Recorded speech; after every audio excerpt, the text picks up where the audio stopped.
Olá, pessoal.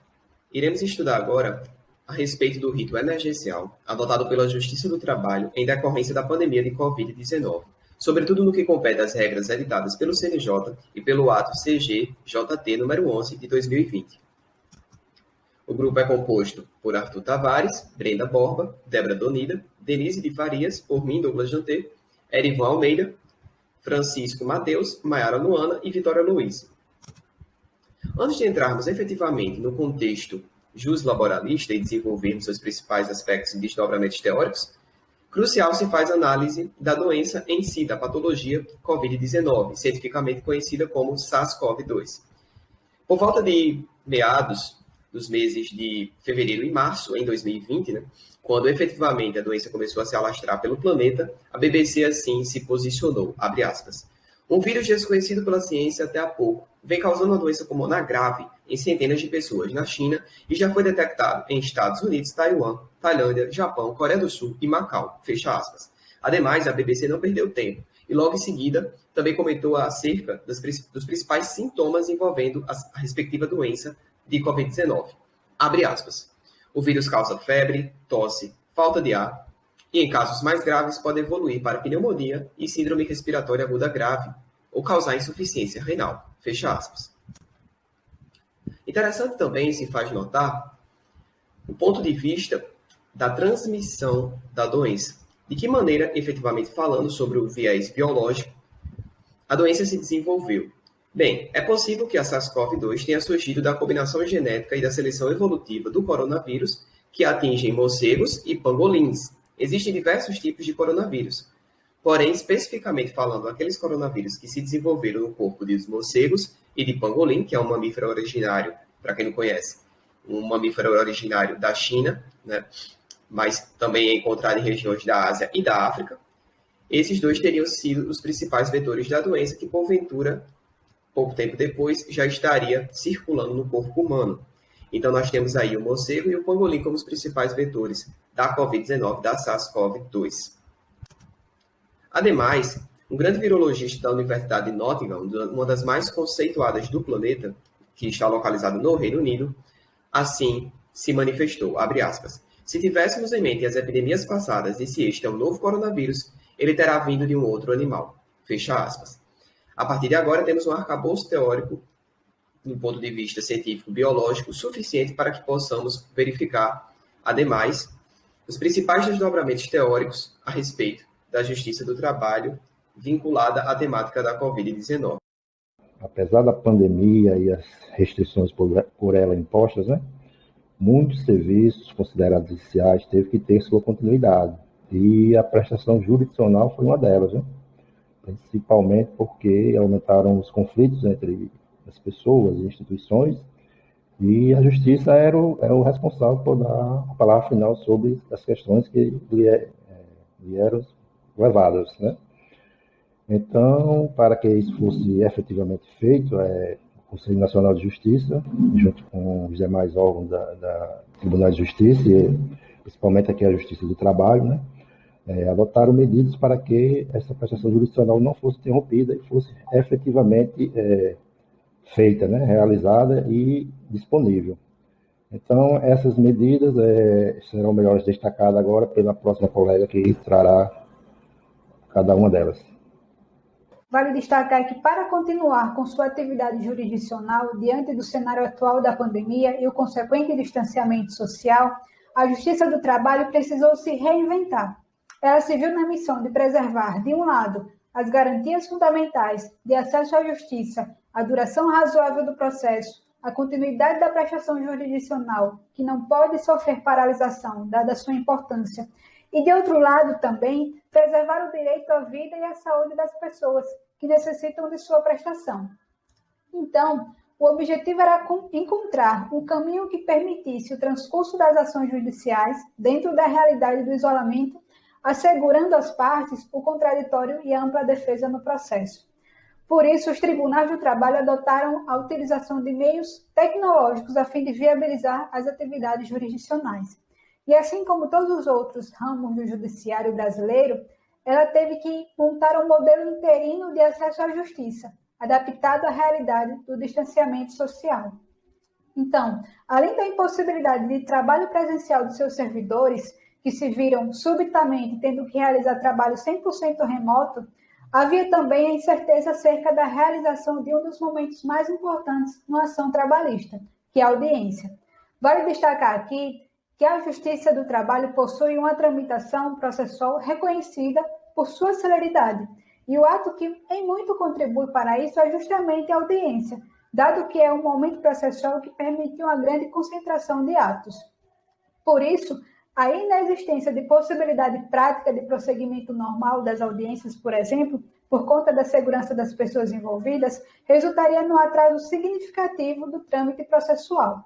Sendo assim, nesse cenário, a tecnologia tornou-se uma grande aliada, porque possibilitou a realização das audiências por videoconferência e a continuidade do trabalho dos servidores em suas residências. Ou seja, a Justiça do Trabalho precisou dialogar com o cenário atual, preservando suas características, sua celeridade e adotando adaptações em suas práticas processuais. Boa noite, pessoal. Vou falar um pouco sobre a necessidade do rito emergencial adotado pelo processo do trabalho no período pandêmico, isso considerando que o rito do processo trabalhista é basicamente um rito da audiência, dada a relevância da audiência para o bom resultado do processo. O artigo 3º da portaria número 6, que foi publicado pelo TRT da 2ª Região em 2020, ele fez expressa menção ao fato de que ainda não deveriam ser realizadas as audiências de instrução virtuais, diante da complexidade da colheita do depoimento das testemunhas. Isso considerando que a linguagem corporal e as percepções sensoriais durante a colheita da prova oral ficariam prejudicadas pela utilização do sistema de videoconferência, mas que caso não cessasse a dificuldade resultante do isolamento social rapidamente, provavelmente não haveria outra solução que não a realização pelo meio virtual, devendo os magistrados adequarem a sua sensibilidade, na medida do possível, para essa modalidade, para que esse aspecto não ficasse totalmente perdido. No tocante à oitiva das partes por videoconferência, cabe dizer também que existe expressa previsão legal no CPC, para que seja feito dessa forma. E, tendo em vista a vedação de atos presenciais por muito mais tempo do que era esperado, foi estabelecida a possibilidade de realização de audiências por meio de videoconferência. A portaria determinou que o registro das audiências ocorreria preferencialmente na plataforma emergencial de videoconferência para atos processuais do CNJ, e que os TRTs poderiam, a seu critério, usar outras plataformas compatíveis com seu sistema de armazenamento de mídia. E assim a gente conclui que os atos que foram estabelecidos pelos tribunais que compõem a Justiça do Trabalho na modalidade virtual derivam da essencialidade da prestação jurisdicional, que de forma alguma poderia ficar completamente paralisada durante todo o período pandêmico, que já dura mais de um ano, e considerando que o rito das audiências pode ser adequado ao meio virtual, com poucas perdas, considerando a gravidade do momento que vivemos. As audiências virtuais servem também para efetivar o princípio constitucional da eficiência, bem como os elementos se mostram claros e suficientemente detalhados e possibilitam a atuação de todos os envolvidos, fazendo com que seja bem efetivado o acesso à justiça, nesse momento que afeta também diretamente as relações trabalhistas. Eu vou falar sobre as regras adotadas pelo Conselho Nacional de Justiça durante a pandemia da Covid-19.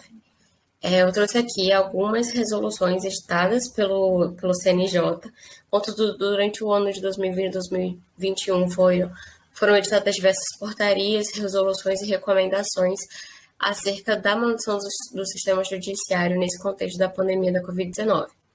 Primeiramente, a primeira resolução que foi editada pelo CNJ foi a Resolução 313 de 2020. Determinou a suspensão de alguns prazos devido à situação emergencial e estabeleceu o plantão extraordinário, que seria realizado durante o horário forense normal de cada tribunal, mas acarretava na suspensão dos trabalhos presenciais, ou seja, o trabalho remoto ele se tornou como a regra ao invés da exceção do sistema judiciário durante esse contexto pandêmico. A Resolução 314 de 2020 ele manteve diversas suspensões e estabeleceu a plataforma Cisco Webex como a plataforma oficial para os atos processuais, por exemplo, as audiências. A Resolução 341, por outro lado, visando aumentar o acesso à justiça, estabeleceu a disponibilização de salas para depoimento em audiências por sistema de videoconferência. Isso se deve muito provavelmente ao fato de que as partes deviam ter uma certa dificuldade em encontrar os meios devidos para poder realizar essas audiências remotas, devido à necessidade de aparatos tecnológicos para poder realizar esses autos processuais à distância. A Resolução 345, ela estabeleceu o juízo 100% digital. Esse juízo 100% digital é facultativo, mas ele mostra como a justiça vem se adaptando a esse contexto pandêmico e à nova realidade tecnológica que a gente vive hoje em dia. Apesar de já ter uma evolução acontecendo anteriormente à pandemia, a pandemia veio acelerar esse processo com a possibilidade de um juízo 100% digital, ou seja, todos os autos processuais são realizados telepresencialmente por meio remoto. A Resolução 345 de 2020, por outro lado, ela vem regulamentar as audiências virtuais no âmbito geral. Tendo em vista que não havia essa uniformidade, ele veio com o intuito de uniformizar como seriam usadas essas audiências virtuais, de que maneira elas seriam usadas, e até mesmo faz uma diferença entre videoconferência e audiência telepresencial. E como caso prático, eu trouxe uma notícia de que a Justiça do Trabalho da 11ª Região, ela já está se preparando para estabelecer essas salas para depoimentos virtuais. Nessa notícia, a desembargadora, ela fala sobre a necessidade de um juízo 100% digital, mas também de se assegurar o acesso ao poder judiciário, acesso à justiça, tendo em vista que o Brasil ainda é um país extremamente desigual, onde não pode haver exclusão quando se trata do acesso à justiça. Ato número 11, de 23 de abril de 2020, da Corregedoria Geral da Justiça do Trabalho. Então, esse ato, ele trata da regulamentação dos prazos processuais que necessitam de atividades presenciais, bem como a uniformização dos procedimentos para registro e armazenamento de audiências em áudio e vídeo e outras diretrizes. Então, levando em consideração o contexto pandêmico e a prorrogação das medidas de prevenção contra a Covid-19, houve a necessidade de adaptação a essa nova realidade. Sendo assim, foi fixada a prática de atos processuais de forma telepresencial, ficando vedado atos presenciais como as audiências, depoimentos, tradição e assinatura de documentos físicos determinados por decisão judicial. Caso algum cumprimento fique prejudicado, esse prazo ele pode ser prorrogado. Com relação às audiências e sessões telepresenciais, há uma plataforma específica para os atos processuais, conforme a Portaria 61 de 2020 do CNJ, ou fica a critério de cada TRT. Isso demonstra a capacidade da Justiça de se moldar à realidade. E é interessante também destacar que foram trazidas soluções para a movimentação processual além do PJE, como o Cisco Webex. Além disso, as sustentações orais elas não foram deixadas de lado, pois elas podem ser realizadas por videoconferência, requerida com antecedência nos modos do artigo 937, parágrafo 4º do CPC, e as atas de audiência elas devem ser disponibilizadas de forma imediata no andamento do processo, e as audiências por videoconferência devem assegurar a forma pública, independentemente da plataforma que for utilizada.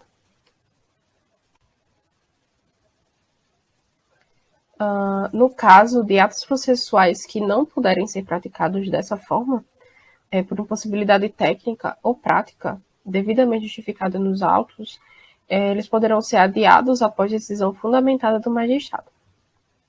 E em havendo cartas precatórias, para oitiva de testemunha por videoconferência, elas deverão conter os requisitos legais, como a fixação do dia e da hora da audiência pelo juiz deprecante, e a esse juízo compete a tomada do depoimento. E com relação às cartas precatórias que já foram expedidas, elas devem se adaptar a essa nova disposição. E por fim, deve-se observar as diretrizes constantes na recomendação número 6, de 23 de março de 2020, ou seja, recomendar às corregedorias regionais locais que não considerem o período de suspensão de prazos processuais para fins de desconto, suspensão ou interrupção dos prazos dos magistrados previstos nos incisos 2 e 3 do artigo 266 do CPC, ou seja, no caso de decisões interlocutórias no prazo de 10 dias e as sentenças no prazo de 30 dias. E como caso prático, trouxe a notícia do TRT, e diz que o TRT-RN inicia a retomada de atividades presenciais. Com relação ao trabalho telepresencial, o TRT-21 publicou auto conjunto número 9 de 2021, determinando que, a partir de 22 de junho de 2021, o reinício da passagem gradual à fase 2 do plano de retomada das atividades presenciais no âmbito do Tribunal Regional do Trabalho da 21ª Região, aprovado na forma do ato conjunto número 1 de 2020. Ou seja, de acordo com essa notícia, haverá uma força de trabalho telepresencial de até 40% do setor, incluindo magistrados, servidores e estagiários. Mas não se pode esquecer que a outra porcentagem de servidores vai continuar no formato remoto. Além de que as audiências de instrução continuarão a ser realizadas de modo virtual, somente sendo adotada a forma presencial ou semipresencial, em caso excepcional definido pelo juiz do feito. Ou seja, as determinações do ato número 11 de 23 de abril de 2020 da Corregedoria Geral da Justiça do Trabalho, esse tópico, ainda irá prestar seu papel dentro da Justiça do Trabalho, tendo em vista esse contexto da pandemia, que ainda se estende por 2021. Eu vou continuar aqui com a apresentação, falando sobre as principais controvérsias doutrinárias acerca do tema. O primeiro que eu vou falar é sobre um artigo de Adriano Bezerra Costa, onde ele fala sobre a cepecização do processo do trabalho. Cepecização, pois, de acordo com ele estaria mais parecido com o processo ou com o Código de Processo Civil, CPC. Ele também fala sobre uma falta de clareza nas modificações, causando algumas lacunas nas normas. Ele chama atenção, por exemplo, para a mudança de que a audiência inicial não ocorre mais no processo, sendo a ré notificada para apresentar defesa em 15 dias. Porém, antes a ré poderia arguir incompetência em razão do lugar por meio de exceção no prazo de 5 dias, e se não o fizesse, poderia fazer na audiência que aconteceria em 15 dias. Contudo, sem essa audiência presencial, não se expõe qual o exato prazo que a ré pode arguir essa incompetência. A seguir, falando sobre um artigo da revista da Escola Judicial do TRT4, que fala sobre os impactos da pandemia no direito e no processo do trabalho, é destacada a importância da audiência presencial no direito do trabalho, tendo em vista que que o processo trabalhista, de modo geral, exige um contato mais direto do juiz com as partes, pois torna mais palpável a defesa de ideias, o diálogo direto e a interpretação e ponderação do magistrado. Sendo assim, por não ter mais essa audiência presencial, ou pela troca da audiência presencial pela telepresencial, haveria uma dificuldade com a garantia do direito ao acesso à justiça. Porém, como é destacado na palestra Ejude Live, feita pela Escola Judicial do TRT4 da 11ª Região, o juiz de trabalho do TRT da 10ª Região fala sobre o abandono do saber fazer convencional. Ele defende que a justiça deve se utilizar de meios alternativos para conseguir entregar a prestação jurisdicional, de uma forma mais segura para todos. Por fim, fica claro que é preciso fazer uma ponderação de princípios, dando uma maior importância à prestação jurisdicional em relação ao acesso à justiça, tendo em vista que não seria viável parar totalmente com a prestação jurisdicional, pois isso traria mais prejuízos do que benefícios. Dando continuidade à nossa apresentação, eu vou falar sobre uma controvérsia jurisprudencial e legal que eu encontrei e achei interessante sobre esse tema e que surgiu com essa mudança na sistemática processual da Justiça do Trabalho em função da pandemia. E essa controvérsia ela tem a ver principalmente com o artigo 6º do ato normativo que a gente acabou de ver da Corregedoria Geral. Por quê?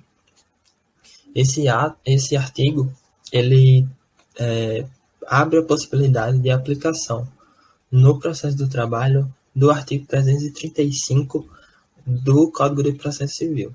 E esse artigo 335 é o que fala sobre o prazo para contestação, o prazo de 15 dias úteis. E na Justiça do Trabalho, via de regra, o prazo para apresentação de contestação é diferente, ele vai até a data da audiência inaugural. E aí, isso significou uma mudança muito grande no rito processual da Justiça do Trabalho e acabou gerando muitos casos de perda de prazo e, por consequência, a decretação de revelia. E a possibilidade da revelia já está expressa, inclusive, nesse artigo 6º.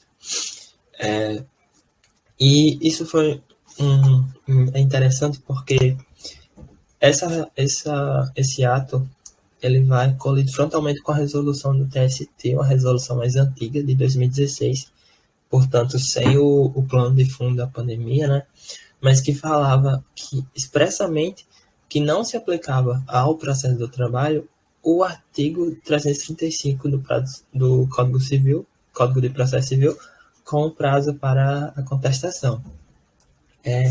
E aí, com essa mudança, ocorreram muitos casos de perda de prazo e decretação de revelia. Quando comecei a pesquisar, foi enorme o número de casos repetidos em relação a isso, o que gerou um número de recursos muito grande das sentenças, pedindo a anulação das sentenças por cerceamento de defesa e também por estar em desacordo com a lei federal, né, a própria CLT.